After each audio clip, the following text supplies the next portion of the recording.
Electric వాహనాలకు ఆ మధ్యన విపరీతమైన డిమాండ్ పెరిగింది. ఆ తర్వాత తగ్గింది. ఎందుకయ్యా పెరిగింది? ఎందుకయ్యా ఆ పెరుగుదలలో తరుగుదల కనిపించింది. శాంతం ఆగిపోవడం కాదు. ఎందుకయ్యా అంటే ఛార్జింగ్ పాయింట్ లేకపోవడం. ఇంట్లోనే ఛార్జింగ్ పెట్టుకోవాలి. బయట ఛార్జింగ్ పాయింట్లు చాలా పరిమితంగా ఉన్నాయి. అది కూడా ఆ షోరూముల దగ్గరే ఉన్నాయి.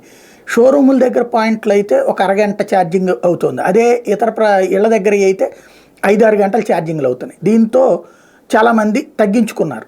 ఇక ఏం ప్రాబ్లం లేదు అనుకున్నటువంటి వాళ్ళే ఎక్కువ మంది కొనుక్కున్నారు. అంటే ఊళ్ళోనే తిరగాలనుకున్న వాళ్ళు కొన్నారు. లాంగ్ రేంజ్కి వెళ్ళేటటువంటి వాళ్ళు అసలు ఎలక్ట్రిక్ వాహనాలని వదిలేశారు. కొన్నోళ్ళు కూడా అమ్మేసుకున్నారు. ఇప్పుడు ఎలక్ట్రిక్ వాహనాలకు సంబంధించి ఎందుకంటే ఛార్జింగ్ పాయింట్ లేకపోవడం. ఇప్పుడు బెజవాడ టు హైదరాబాద్ మధ్యలో 1-2 ఛార్జింగ్ పాయింట్లు ఉన్నటువంటి పరిస్థితి. అలాగే ఇక ఏ తిరుపతికి వెళ్ళాలంటే సమస్య అనమాట. అట్లాంటి సిచ్యువేషన్లో ఇప్పుడు టోటల్గా దేశవ్యాప్తంగా టాటా సంస్థ రంగంలోకి దిగింది.